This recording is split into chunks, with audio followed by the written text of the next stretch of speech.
Have you ever found yourself sitting quietly at the kitchen table, your hands wrapped around a warm cup of tea or coffee, wondering, is this really how life was meant to unfold after 60? The quiet can be peaceful, but it can also be heavy.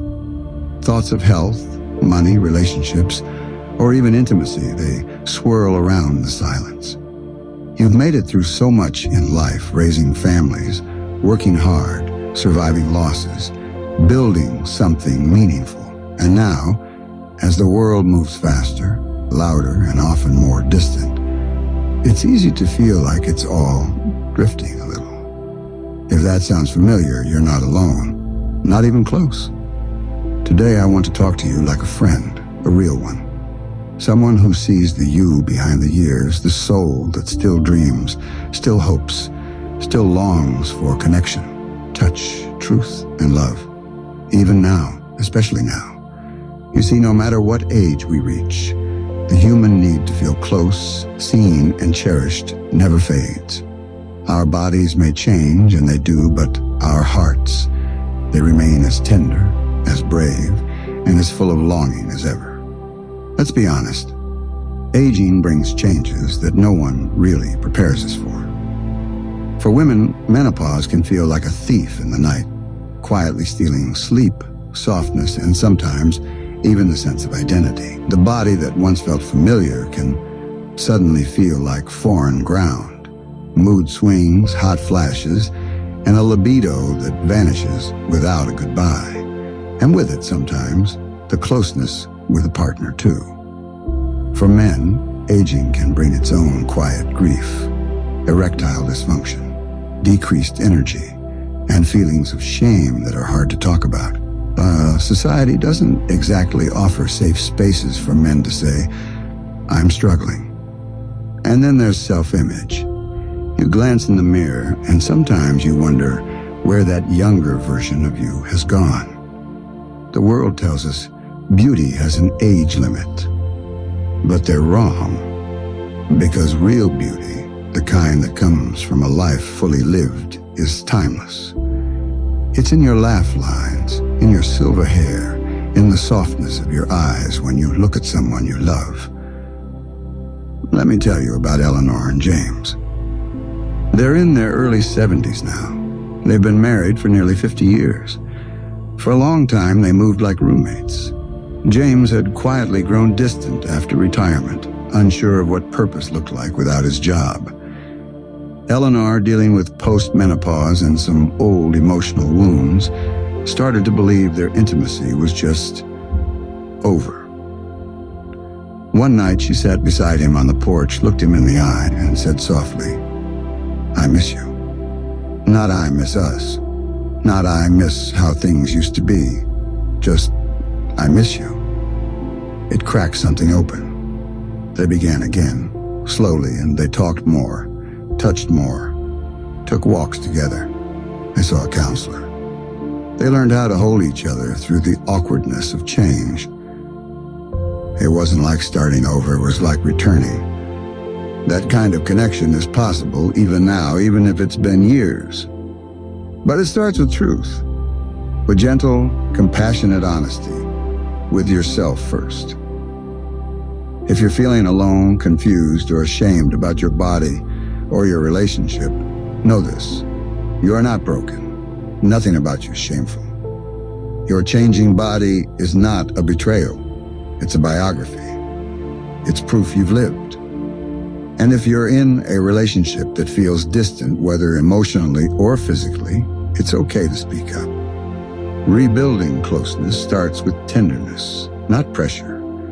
A quiet touch on the hand, a note left by the bed, a small moment of truth shared over breakfast. For those who are single in this season of life, whether by divorce, widowhood, or choice, please hear this.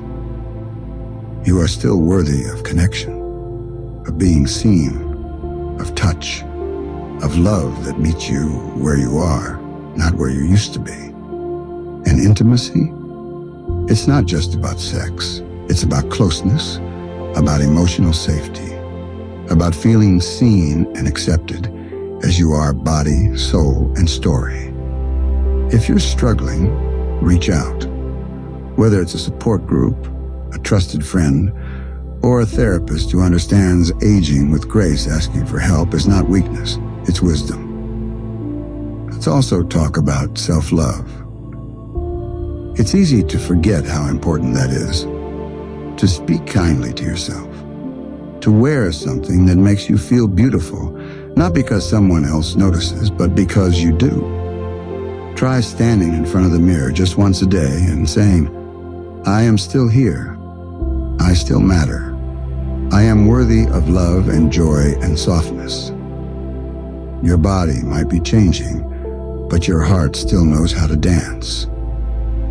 There's another story I want to share with you. Margaret, 68, hadn't dated in over 20 years. She was widowed, retired, and figured romance was behind her. But something inside her kept whispering, "You still have love to give."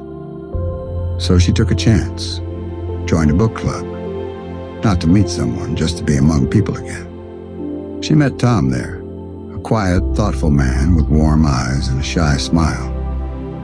They started talking, then walking, then cooking together. It wasn't fireworks. It was something better, a steady warmth. Margaret told me later, "I didn't think I could be touched again.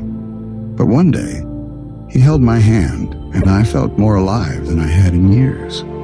See, love in this season of life isn't about passion that burns bright and fast. It's about embers, slow, steady warmth that lasts through winter nights. So whether you're rekindling an old connection or daring to open your heart again, please remember it is never too late. It is never too late to be touched gently, to be spoken to sweetly, to be held not just by someone else, but by your own self-worth. Talk to your partner. Tell them how you feel. Listen to how they feel. Talk to your doctor. There are safe, supportive options for the physical changes you're experiencing. And nothing is too embarrassing to bring up. That's part of taking care of yourself. Talk to yourself too, like a best friend. Like someone who has walked through storms and sunshine and still chooses to wake up with hope. And if you've made mistakes or have regrets, breathe. That's part of being human. Healing doesn't have a deadline. You deserve joy now, not someday. Not when you fix everything, not if you were younger, now. So dear soul listening to this, I see you, I honor you. Your story isn't over. Your heart hasn't finished blooming. And the age you are right now, it holds its own beauty. It's the age of wisdom, of softness, of second chances, of real, grounded love. If this video touched your heart, helped you feel less alone, or reminded you of your worth, please take a moment to like it. Share it with someone who may need this gentle reminder today. And subscribe to The Age of Beauty for more conversations that speak to the soul, honor your journey, and remind you that aging is not the end of beauty. It's the beginning of a deeper kind. We'll see you again soon. Until then, take care of your heart. You only got one, and it's still so beautifully alive.